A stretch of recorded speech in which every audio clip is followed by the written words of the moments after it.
Hello, I am Christina Henderson, Executive Director of the Montana High Tech Business Alliance. Welcome to our discussion, Tech Giving Back in Bozeman, How to Serve Montana Communities During COVID-19. This event is part of a series of virtual events the Alliance is hosting.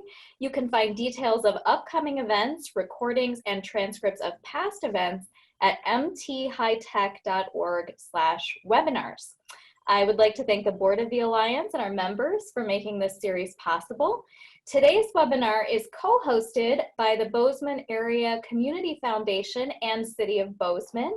Britt Fontenot, Director of Economic Development for the City of Bozeman, is going to give an introduction to help frame our discussion. Britt, I'll turn it over to you. Thanks, Christina. It's a pleasure to be here. I appreciate connecting with all of you over this meeting platform, and I appreciate the opportunity to tell this brief story about how we came together. So, you know, during many weeks ago now, when everything was still everything was shut down, I was reaching out to all of my contacts, Christina and Bridget, and you know, the list is long. We all have these, I think, with these really marvelous networks that overlap in some really remarkable places. And so we were all just tapping into our networks, trying to figure out what can we do? What should we be doing? What are the priorities? I mean, so much uncertainty, so much sort of confusion, but a real willingness to do something to try to be useful and helpful.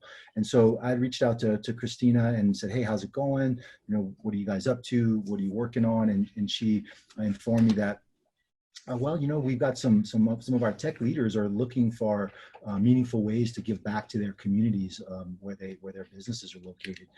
And so, you know, I took that little nugget of information and I put it in my pocket, and I held on to that until I had a conversation with Bridget about some of the things that she's working on in her community, and she had asked about you know, how can I get connected to, so some of our nonprofits need some technical assistance. They need some hardware, some software. Like there's some needs in the nonprofit community that perhaps the tech community could really support. And so there was the opportunity to connect Christina and Bridget and start that dialogue. And so that's what we did. And today, I think, is the result of those conversations. And so I really appreciate having brought you guys together. But the real hard work is done by Bridget and her team, and Christina, you and your team. So with that, I'll just say thanks for letting me do the introduction, and I'm looking forward to the conversation. Thank you, Britt. Today, we are also pleased to welcome Bridget Wilkinson, Executive Director of the Bozeman Area Community Foundation, for a short presentation on technology needs during COVID-19. Then we'll have two 5-minute lightning talks from Lindsay Hanna from Workiva and Jan Butler from Onyx Maps about ways their companies are giving back to the community. For the second half of the meeting, we will open the floor for discussion with the audience. I will serve as moderator, and just to help manage that conversation, if you have a question or comment that comes up that you'd like to share during the meeting, please let me know by either typing it in the chat box, or you should be able to click the button to raise your hand in Zoom. So one of those two ways, and then you'll be able to turn on your mics and share as you have questions.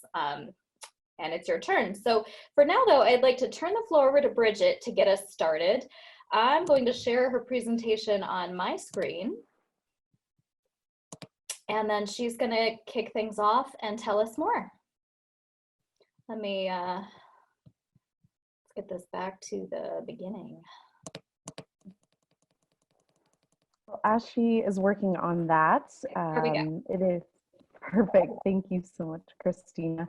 It is absolutely an honor and a privilege to be here today, getting the opportunity to speak with you about the tech needs that we are seeing in our region. As Christina mentioned, I'm Bridget Wilkinson, Executive Director of the Bozeman Area Community Foundation. And we know your time is precious, so we will make sure to hopefully make the most of it with our time together. And we hope that it really is an interactive conversation, because we want to hear from you. That is part of why we're here today, is to get your perspective on some of the needs and challenges that we're seeing to date. So with that, I will just jump right in. So Christina, if you don't mind moving us along. So today I wanted to explore a few ideas with you. So the first is to tell you a little bit about who is the Bozeman Area Community Foundation and why am I presenting today. Secondly, I want to talk a little bit about the role of nonprofits in serving their communities statewide and locally, and then what is shifting within the nonprofit space in tech needs and in light of COVID-19. How technology supports an organization's ability to fund and run their missions, and then what you can do to be a part of the solution to what we are calling and what has been called the tech divide. So moving forward, let's begin maybe at the beginning, which is who are we? So what is the Bozeman Area Community Foundation? So the Bozeman Area Community Foundation is a local nonprofit who serves Gallatin County that takes a holistic and proactive approach to address the needs in the Gallatin Valley in southwestern Montana. And so we do this work by championing the work of other nonprofits and supporting them through education and funding opportunities, by inspiring giving, by connecting donors with effective organizations, and by investing charitable assets for today and for tomorrow. And finally, by leading and collaborating on important public issues by gathering and sharing data and convening community conversations. So in a nutshell, that's a little bit about who a community foundation is and who we are. And so I'm here today with a specific goal on behalf of the Bozeman Area Community Foundation and our wonderful partners, the Greater Gallatin United Way, to share with you about some technology needs that we're seeing in our region and to see if we can find a solution to some of these challenges together. Additionally, I want to give you some context to these needs. So in mid-March, the Bozeman Area Community Foundation partnered with our local Greater Gallatin United Way to host the Southwest Montana COVID-19 Response Fund. So to date, the fund has raised $472,377 and has distributed $311,950 to organizations serving those disproportionately affected by COVID-19 that are living in Gallatin, Park, Madison, and Marr counties in Southwest Montana. And so to date, we've seen over $630,000 of funding requests since we've opened our process. And since that time, our organization has learned of nearly $70,000 in needs just related to technology to our local nonprofits. So some of the broader needs that we're seeing in our applications are support for hardware and infrastructure. So computers and laptops, hotspots, monitors, and phones, to software. So Google Suite, Zoom and Skype, to access to internet, and tech skills and consulting to set up some of these systems. But we know that the needs that we're seeing in Gallatin County are really just symptoms of a greater issue, a tech gap, if you will, for nonprofits throughout our sector in the state of Montana. So many organizations have been under-resourced with technology for decades, and COVID-19 is really just highlighting what we believe to be this inequity. And so before we dig into some of these specific needs that we're seeing from our local nonprofits, I think it's important to spend a few minutes discussing this tech divide. Because I think once we understand how some nonprofits view technology and their barriers to accessing it, I think it helps us take a look at this issue from maybe a more holistic perspective. Because today I want you to see and understand this broader tech issue for our nonprofit sector. And hopefully this can be the start of a longer conversation and inspire you and your company to think creatively about how you can be a part of the solution to this tech divide in your community moving forward. Next slide, Christina. So I think it's important to maybe just address a basic cultural premise, which is that nonprofits are good and that we should support them. So it feels intrinsically good to say that we support nonprofits in our community. We often feel guilty when we don't, and we all know that we should. It's kind of like eating broccoli. But often it's hard to articulate why we should support nonprofit organizations and to understand the return on investment for our businesses and our families when we do.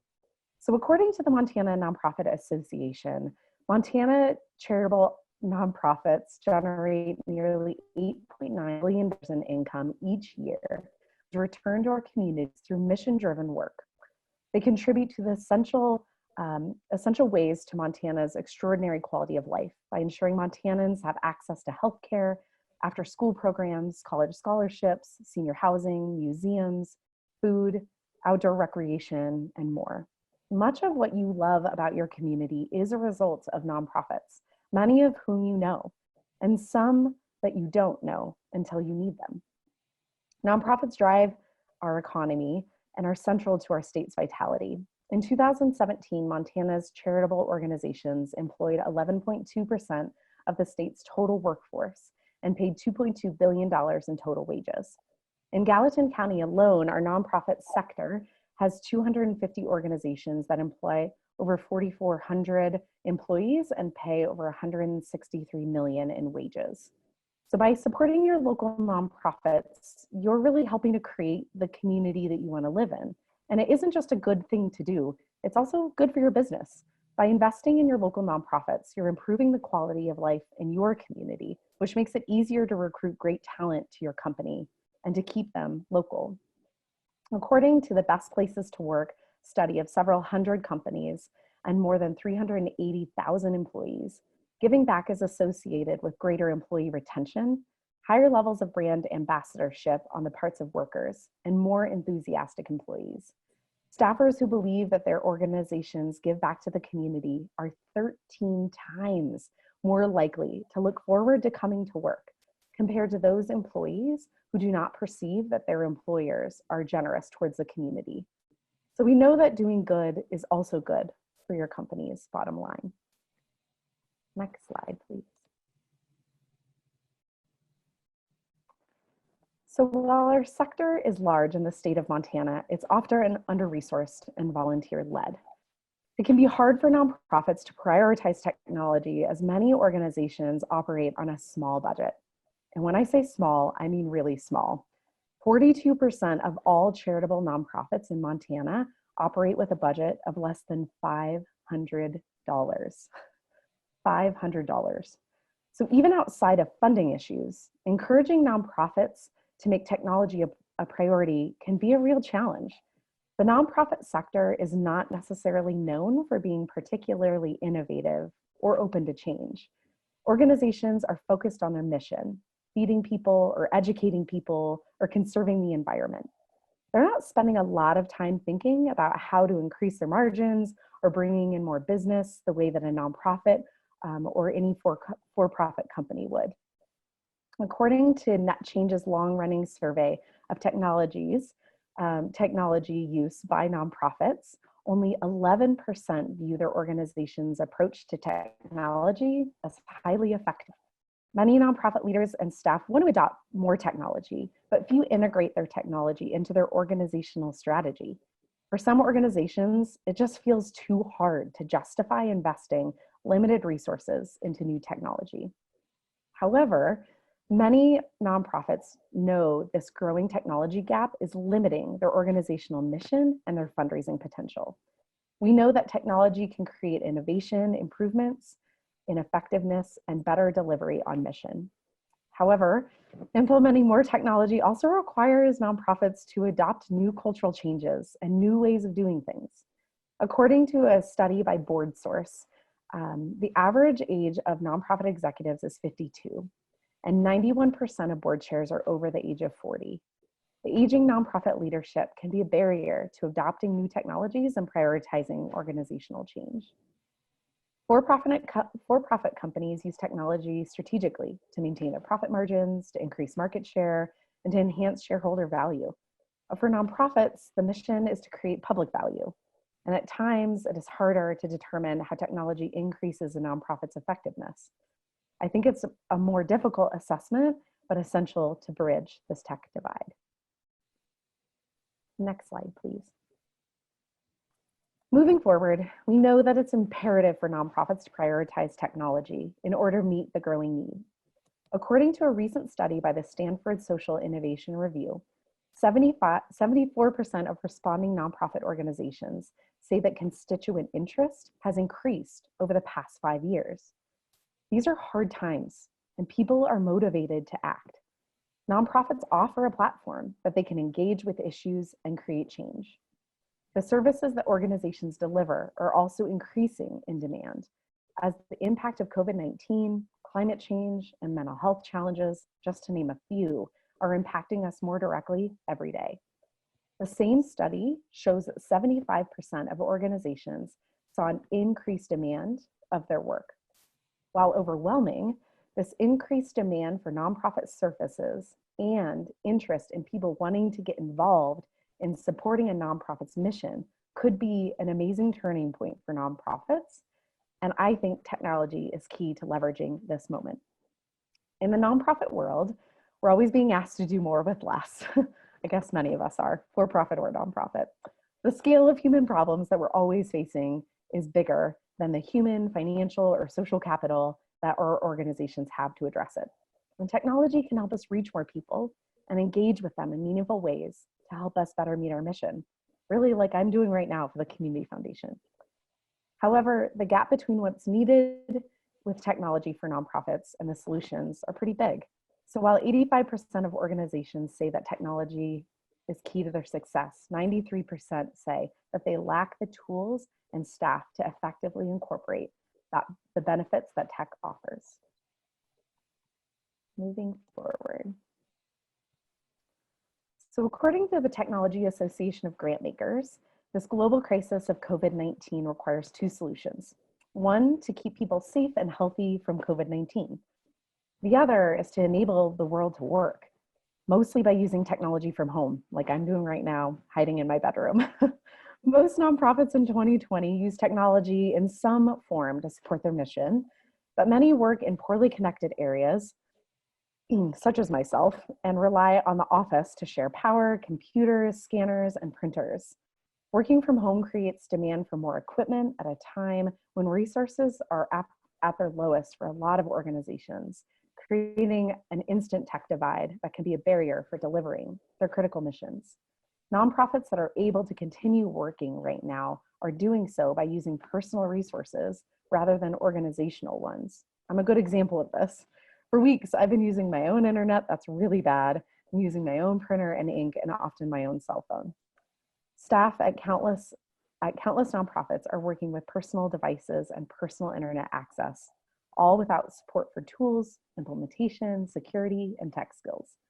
I've been on so many calls, and I'm sure you have too, during the past 2 months where we've had to teach people how to use the technology while we're using it, such as being on Zoom calls. The COVID-19 pandemic highlights an urgent need. The tech infrastructure at nonprofits is lower than we could have imagined and requires new funding, support, and your creativity. So today I want to share with you 3 examples of applications from our Southwest Montana COVID-19 Response Fund that highlights this tech divide. So the first application that we'll review is from Reach Incorporated. So for more than 44 years, Reach Inc. has supported people 18 years and older who are diagnosed with developmental disability by providing residential, vocational, and transportation services in Bozeman, Montana. Reach Inc. requested $11,096 for tech needs from our COVID-19 Response Fund. 25% of their clients are in a high-risk category for COVID-19, and 10% of their clients are in 2 or more high-risk categories. So they have been following and exceeding recommendations from the CDC, our local health department, and the World Health Organization for independent living in group housing facilities. In order to reduce the number of people working in their work center and to reduce risk to staff, they needed laptops for administrative staff to work from home. They also needed 8 additional laptops for use in our residential facilities so that their clients can maintain contact with their families through Zoom, Skype, and Google. In order to reduce exposure to COVID-19, their clients cannot have visitors, including their families. They only have people that can visit in their home and staff who are on shift. Having computers for their virtual visits greatly reduces their stress and fears. They expect that the computers to cost $650 each for a total of $5,200. They also needed to purchase Zoom for $150 a year for management meetings and other distance meetings to reduce the risk of entire teams or staff getting sick at the same time. Lastly, they paid an IT consultant for his time to set up numerous laptops for home use, which costs reached $746.25. The unexpected total cost above was over $11,000 and was not in their budget. So now let's move to the second example of need. This is from Community Health Partners. Community Health Partners is a federally qualified health center providing primary health care services for residents of Park and Gallatin counties in Montana. During fiscal year 2017 to 18, there are 4 medical clinics located in Livingston, Bozeman, Belgrade, and West Yellowstone, and 2 dental clinics located in Livingston and Bozeman served approximately 11,500 patients, providing medical, dental, and integrated behavioral health services to all patients, regardless of their ability to pay. Community Health Partners requested $20,000 of funding from our COVID-19 response fund. CHP is seeing needs arise for their very vulnerable patients with gaining access to healthcare in these new times. They are continuing to see limited number of patients in person with rigorous protective measures for patients and staff. However, quite a few telehealth appointments are taken place via phone and video, and 100% of behavioral health appointments are now by phone and video. The challenge has been that many patients that are low income don't have smartphones or regular phones, phone minutes, computers, tablets, and internet access to connect with CHP for their visits. So CHP was requesting $20,000 to purchase phones, minutes, and other technology so that all patients are able to receive primary care and the behavioral health care that they need. And now to our last example. This comes from Big Sky Youth Empowerment, located at Bozeman, Montana. And Big Sky Youth Empowerment provides opportunities for vulnerable teenagers from Gallatin County, Montana to experience success with the goal of becoming contributing members of the community through outdoor adventure and group mentorship. So Big Sky Youth Empowerment requested $5,000 for their tech needs. BYEP sought to shift their programming utilizing a digital platform to continue remote workshops and adventures. This has provided participants with social outlets and continuity of programming during this really difficult time. The next few months will not be easy for participants and their families. There will be hardship, anxiety, frustration, and many scary realities to confront. No matter what these teens are experiencing, they know that their BYEP family is there for them and that they ultimately are committed to their success and well-being. They will continue the recruitment and enrollment of participants and volunteer mentors for the summer and fall seasons. And while this presents some logistical challenges, as long as they have functioning technology and digital tools, they will be able to recruit and enroll and onboard without interruption. This funding will not cover all of their direct program expenses. In fact, as requested, they're hoping to simply defray and offset additional expenses of operating outside their facility and holding workshops remotely. It's certainly not an ideal situation, and the kids will miss in-person activities like climbing and rafting this summer. However, they must ensure that they can stay stabilized and connected to the program as much as they can. By providing and using essential tools, we can provide the very most essential services within their programming. And so some of the costs that they have associated are for the phones, internet, Zoom, and Google Suite.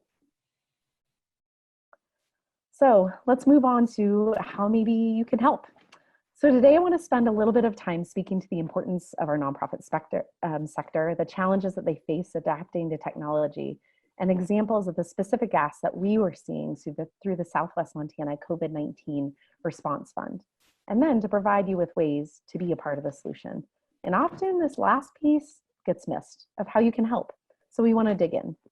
I approached Christina from the Montana High Tech Business Alliance a couple weeks ago about these needs. And I said, you know, we're seeing about $70,000 alone in tech needs from our first round of applications. And while we know one solution is funding these applications with cash donations, we also know that this might be a Band-Aid for a bigger issue. We know that there are longer term needs of the sector to help nonprofits integrate technology with their limited resources. And so today, I really want to encourage you to think creatively about how you or your company could be a part of the solution to some of these needs. At the Bozeman Area Community Foundation, we spend a lot of time with individuals, with families and companies, helping them determine how they can make an impact in their communities through what we call our 4 T's: time, talents, treasures, and ties. So when you think about it, time would be, how could you volunteer your time to a cause that matters most to you? For talents, how could you donate your specific skill set to meet a need? Treasures, how could you donate your financial resources, or possibly financial resources that you could leverage through your company? For example, making a donation might go farther if your company matches those donations. And lastly, ties. What are connections that you have or your company has that you could leverage to meet a specific need in the community? Christina, next slide. So how can we apply these 4 T's to the specific needs that we're seeing through our response fund? So we know that during COVID-19, many of your companies have also had a hard time. So if today it doesn't make sense to think about giving back, perhaps we can inspire you or your company to engage in the future around giving back of your 4 T's. But if you feel like you have the capacity to support our community right now, we know that the need is great. We know that it'll probably increase over the next few months. So when we think about solutions to some of the challenges, it's important to be creative. So if we're to focus on the needs that we're seeing right now, how could you or your company support a nonprofit by donating time to help a nonprofit set up their new tech infrastructure, or pivoting their program to be completely online like BYEP, or to even help assess a tech proposal for a new website?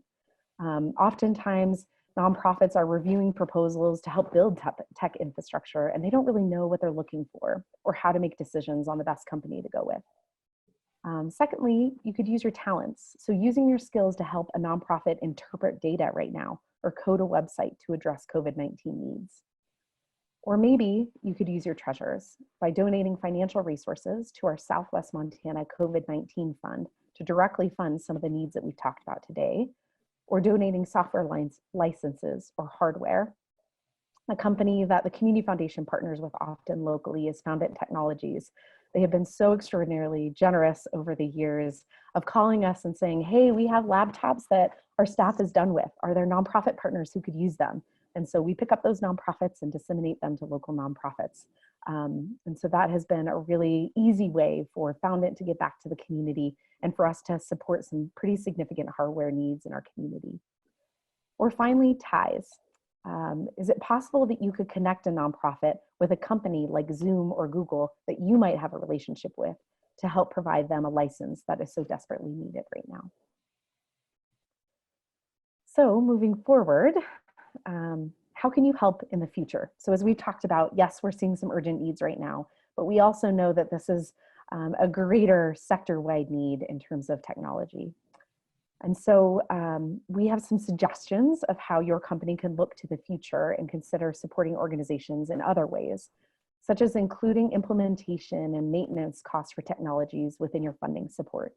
So if your company is already funding nonprofit organizations, think about ways that you could help your nonprofits move forward with advancing their technology needs by supporting those maintenance costs. Maybe provide more general operating funding. So we joke in the nonprofit world that this is the holy grail of funding. We encourage you to trust your nonprofit partners that they know what the greatest need is in their organization, and encourage them to use it, this unrestricted funding, in ways that they believe are most important, whether that's paying their staff to learn this technology needs or to fund the technology itself. Develop digital skills within foundation program staff or nonprofit staff. So continuing education is really key to creating a tech-savvy team. So maybe providing some support to help teach the staff about that work. Fund or develop programs for digital skills and capacity within nonprofits. Maybe your staff could lend a few hours a month to teaching nonprofits how to use different digital tools or how to interpret data. Encourage digital investments to increase program efficacy and impact. So push the organization that you care about to explore how the investment of tech can help them meet their mission more effectively. And so while it might feel like an upfront burden to do the organizational change for onboarding to a new technology, your encouragement of that can be really helpful. So companies can be creative in how they inspire their employees to give back by also providing paid volunteer time, matching charitable contributions, or even hosting workdays with organizations to support their tech needs. In order for employees to feel empowered to give back, it's also important that this philanthropy is modeled by leadership. If your company, for example, has a giving program that isn't being demonstrated by leadership, chances are it won't be very effective and others will not follow. So, moving to our last slide, we're here to help. Today, I know I've thrown a lot at you. There are many ways to support nonprofits in helping them bridge the tech divide. And it's up to you and your company to determine what the next steps might be and what that looks like for you right now. But you're not alone. In nearly every county in the state of Montana, there is a community foundation like the Bozeman Area Community Foundation or United Way. Organizations like ours were created to help you do more good, better. So through my conversations with the Montana High Tech Business Alliance, I've encouraged them to connect with our other community foundations that might be willing to share the needs they are seeing in their communities with you as well, or United Ways. We know that your companies span a large geographic area and the needs can differ across the state. Soon you'll be hearing from our friends in Missoula about the needs that they're seeing in their community from their nonprofits.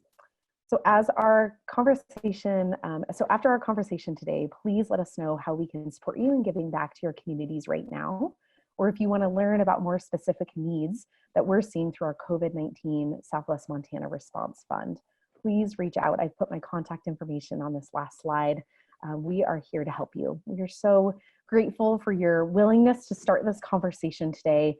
And we're really excited for you to hear from these other companies as they demonstrate how they are giving back in the unique ways that they do so. So without further ado, I will pass it back to Christina and thank you again. Thank you, Bridget.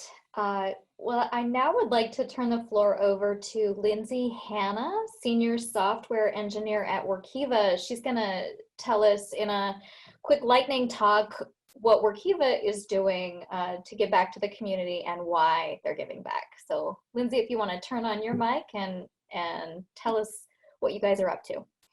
Thanks so much, Christina. And thanks a lot, Bridget. That was actually a really awesome presentation. If you guys haven't had the opportunity to work with Bridget before, she's amazing and does a lot of amazing things.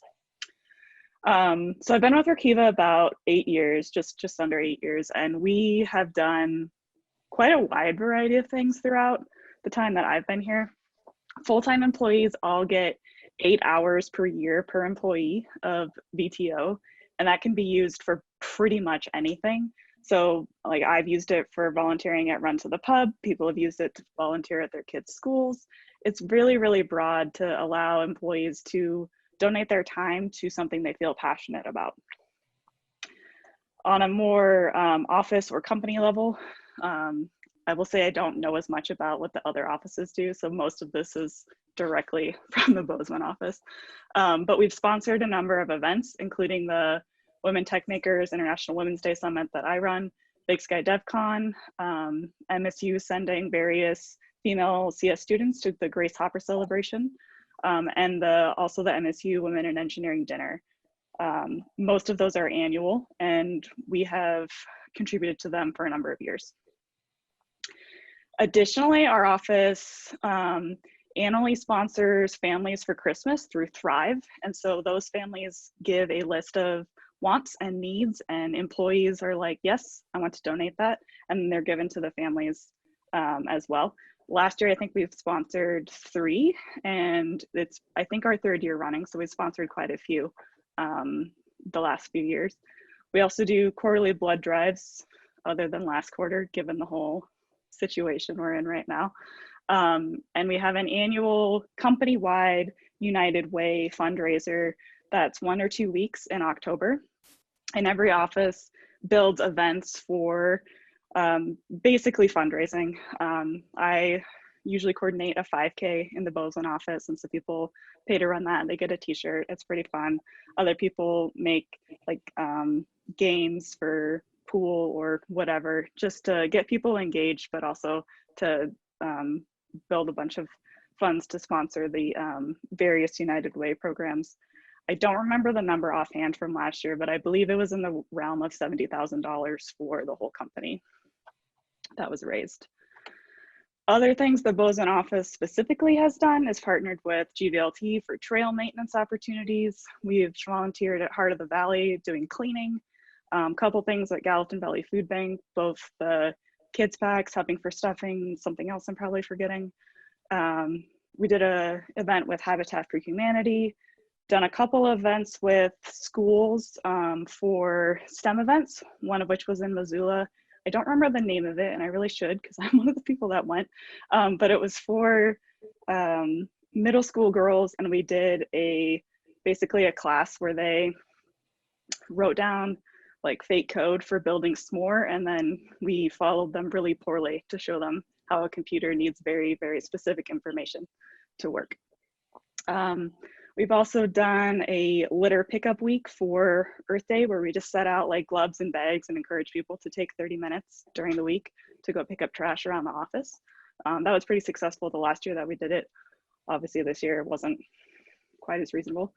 And then on a more generic sense, Workiva has a community giving fund where any employee can request that that committee donate some amount of money to any nonprofit or organization or event that they are really passionate about. I was thinking about like why, because I think why is really important with regards to community giving. And there's a lot of really excellent and powerful reasons for your company and my company and everybody as an individual to like put what they can out back into the world. The community impact is an obvious one, like getting your brand name out there is also good, but it also helps employees to sort of feel connected both to the office and to the community that they're in, especially for new employees that might be relocating to a new spot. It's really, really awesome to be able to participate in something that you're passionate about and know that your company supports you behind that. It can be a great opportunity for team or office bonding if everyone is going in a group to spread gravel onto a trail in the hot sun for like 4 hours. There's the obvious hiring and recruiting potentials, especially for, you know, the sponsorships of things like Big Sky DevCon and the Women Tech Makers Summit. It's fun. And at the end of the day, it's really the right thing to do. I think most people are in a space where they want to help. And from a financial and time aspect, many of our companies are really in a much better space for doing that just because of the demographic of employee that works there. And so encouraging people to not only like contribute what they can, but also just be aware of what is possible is a huge, huge step for making sure that everybody can do something that is important to them without getting overwhelmed at like everything that's really out there. I think that's pretty much all I have. Awesome. Thank you, Lindsay. Now I'd like to hear from Jan Butler, VP of People for Onyx Maps, about what they're doing in the community and why. All righty. Well, we're doing many of the things very similar to Workiva. What I would also say is, I think as I'll talk a little bit about the technology side, and I'm thrilled to meet Bridget because she seems like the connector of all things. But we had one issue like in February this year where HRDC in Bozeman reached out to us and said, hey, we're trying to do taxes for our clients that they do every year, but with the transition to Windows 10, none of their laptops worked. None of their computers worked. So, you know, we wouldn't have known had not somebody reached out to us. And so one of the things we did was actually we had equipment in our offices that was compatible. Our IT people went over there, they got them set up, and they were able to help their clients with their taxes. That was February. And then I thought, wonder how many more opportunities there are for that, or how many more issues. Now I know a little bit more because of what Bridget said. So as we've done this COVID-19 situation, that's a very different situation. Similar to Workiva, we have the 8 hours of VTO per year, but with the COVID situation, people have not been using it. And I think it's because people are just concerned about going out and helping anywhere and interaction and that sort of thing. But I do believe kind of as we move forward that there might be ways that we can, connect people to organizations a little bit better to give some of that IT consulting or, hey, let us set up your system or do whatever. Onyx, in particular, in the COVID situation, we've been pretty lucky as a business. And when I first got on the call, I heard people talking about what their weekend plans were, most of which were people trying to get outdoors, and that has benefited our business. And we are sort of holding our breath a bit because we do have high unemployment in the U.S. and we don't know where that's going to go. But, we feel really lucky. So our team started kind of brainstorming as soon as we felt kind of in that lucky mode and could go back and focus our work about what we could do. We have a giving team, a corporate giving team called Onyx Gives. They really researched what were the most important groups in both Bozeman and Missoula that needed contributions right now, and directed some money to those organizations. In addition, we had some people say, hey, why don't we have a PTO drive? I want to donate my paid time off to the sponsorship. And so we had people, honestly, it was really quite humbling, and people don't know who donated what, but we had people donate a week of PTO.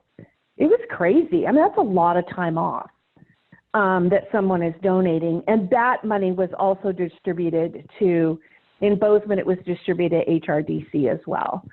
And then we have had people, once we did this, who said, hey, maybe the PTO donation is not the right thing for you.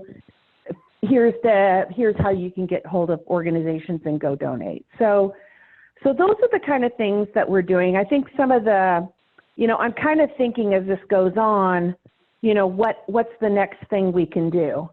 I think something about the VTO time is something we should look into. Certainly we have resources. We are being, as people can expect, we're a startup, we're being a little cash conservative as most companies are. So the reality is there may be less treasure, but more time that people would be open to doing. So that's our. Thank you, Jan. Yeah. So now with our last, 15, 20 minutes of the conversation, we would like to open it up to the audience to offer questions, insights, ideas about anything you've heard today. If you have examples of things your company has done. I think I was mistaken. I don't think it's an option for you to raise your hand. So just tell us you want to speak by turning on your microphone. That should work because most people are muted. So if your microphone comes on, go ahead and launch. Or you can also put comments and questions in the chat. So if you would rather not speak, you can put it in the chat and that will be saved. And so if there are ideas or things that come up in there, we'll capture that as well. But so those of you who've been listening, based on what you've heard, what thoughts or ideas do you have about how we can meet these needs in the community?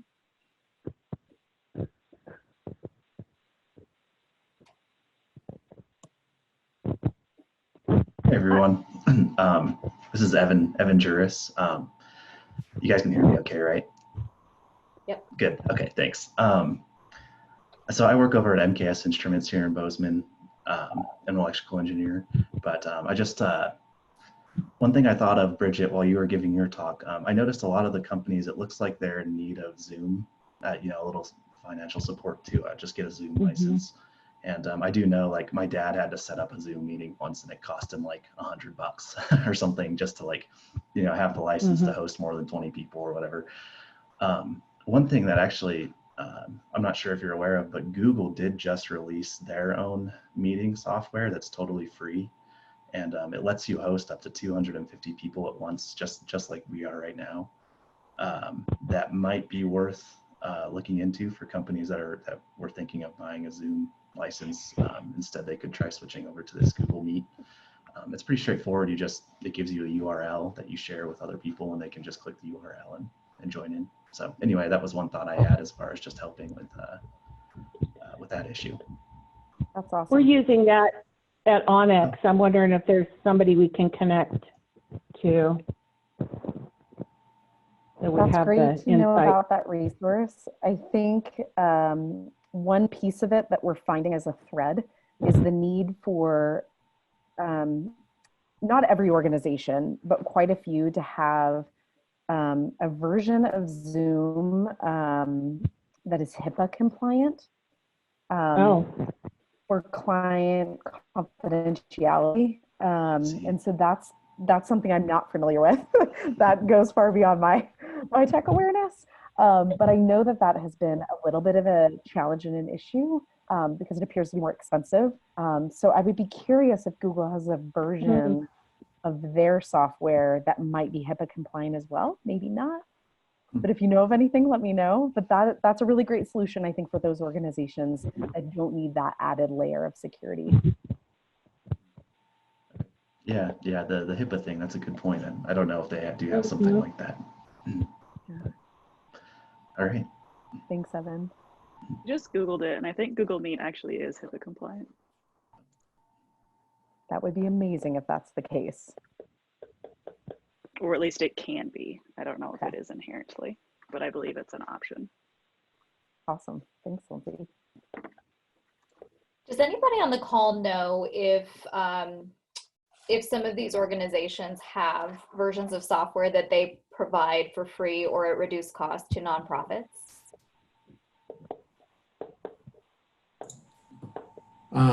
Yeah, I'll chime in. So this is Darren from Foundant. There's an organization called TechSoup that some of the nonprofits might want to check out. TechSoup is a national organization that consolidates donated software licenses from Microsoft and all the big guys. And as a nonprofit, you can apply to TechSoup to get donated software and hardware, other things like that as well. So it's a little probably more cumbersome than working with a local organization, but TechSoup does a nice job of getting technology out to nonprofits. That's their mission. Darren, that's a great reminder. We actually got our Zoom license through TechSoup and lots of other things. So that's a great reminder suggestion that we can provide some of our grant applicants.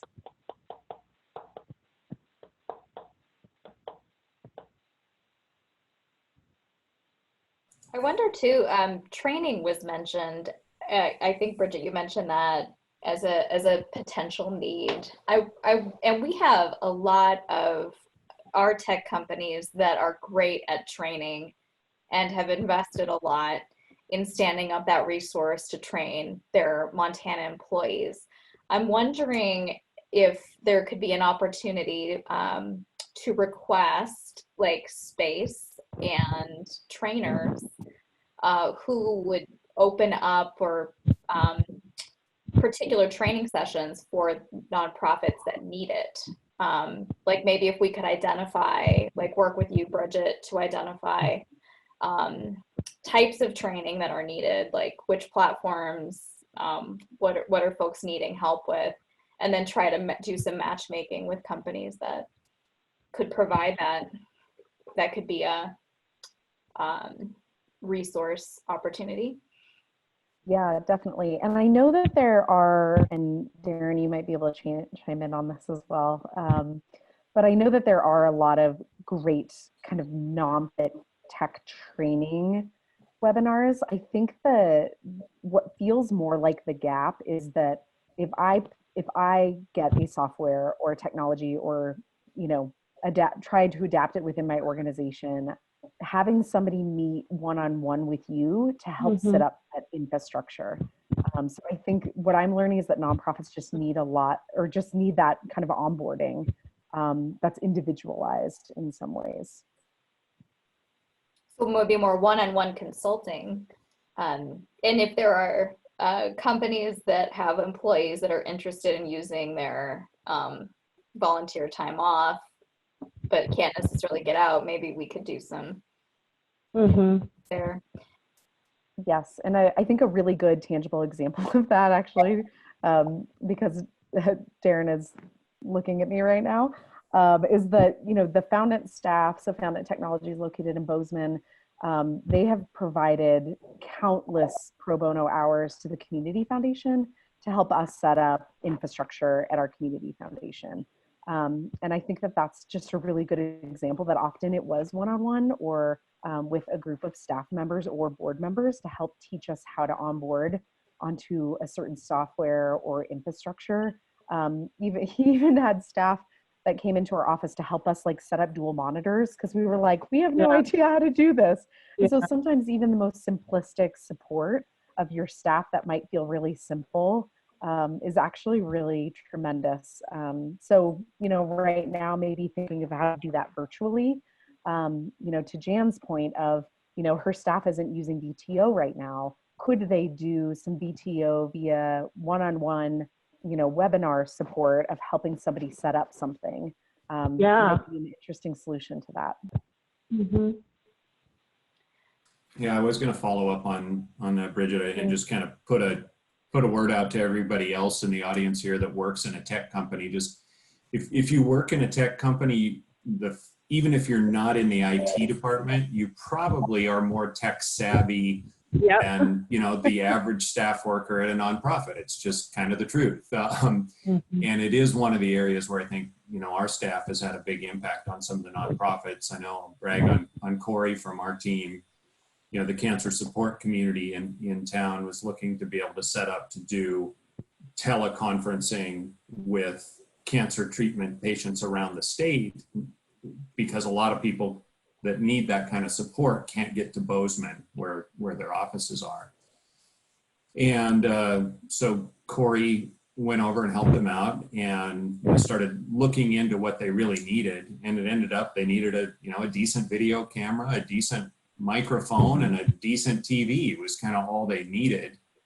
And we ended up going ahead and buying those materials for the cancer support community because it only cost us a couple $100, but probably the more valuable contribution was Corey wiring all that stuff together. And, you know, Becky at the support community just says it's had a huge, huge impact on the state because now they can reach people all over. So, you know, a very small monetary contribution from us, but a really big impact that is probably within range of any of the staff at any of the tech companies in the community.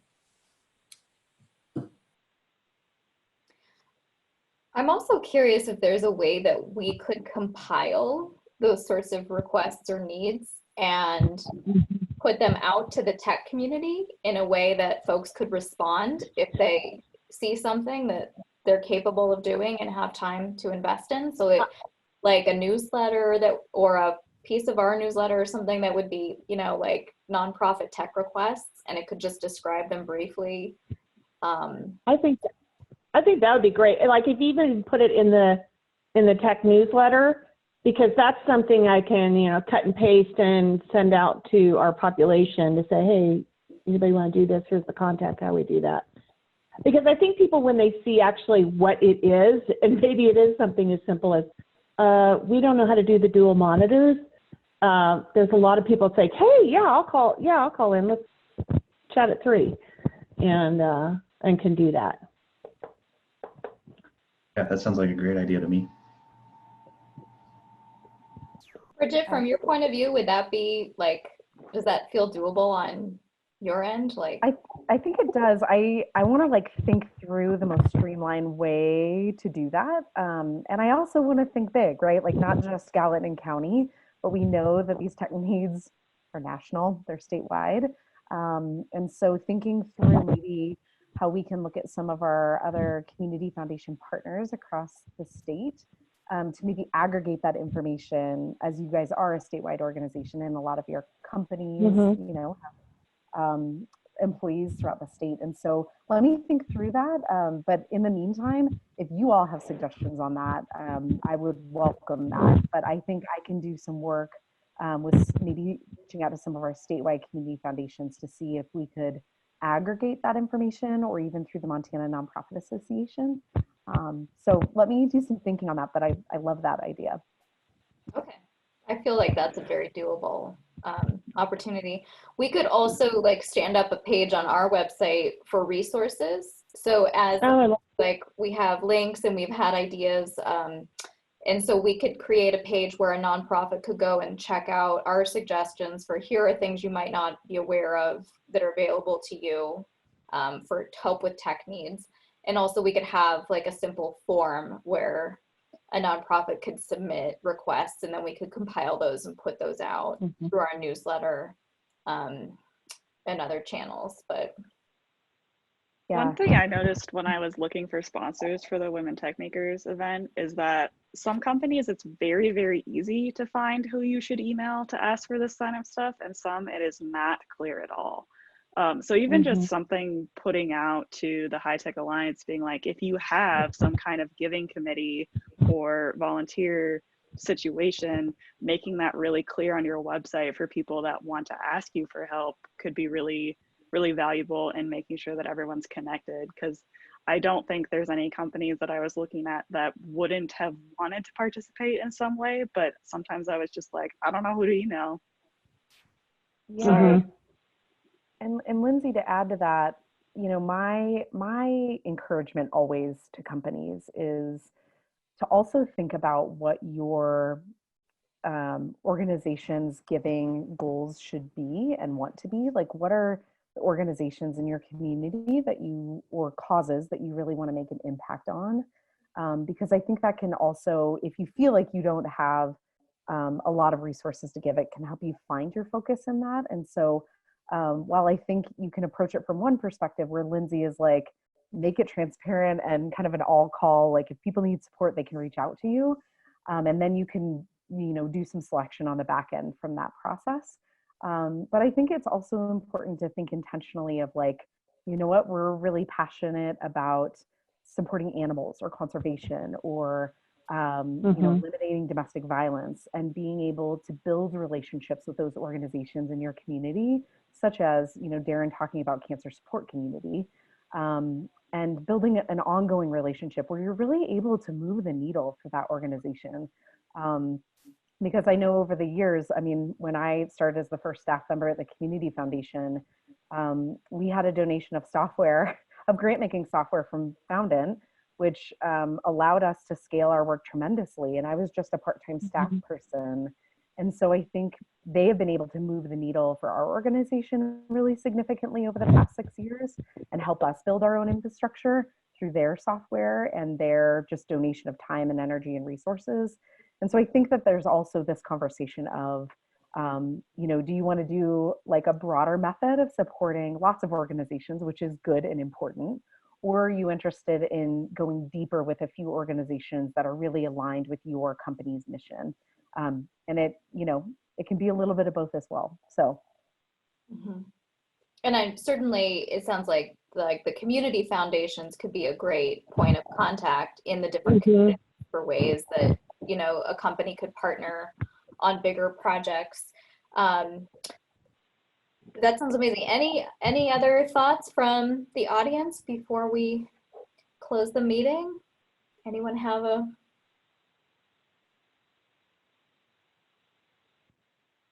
All right.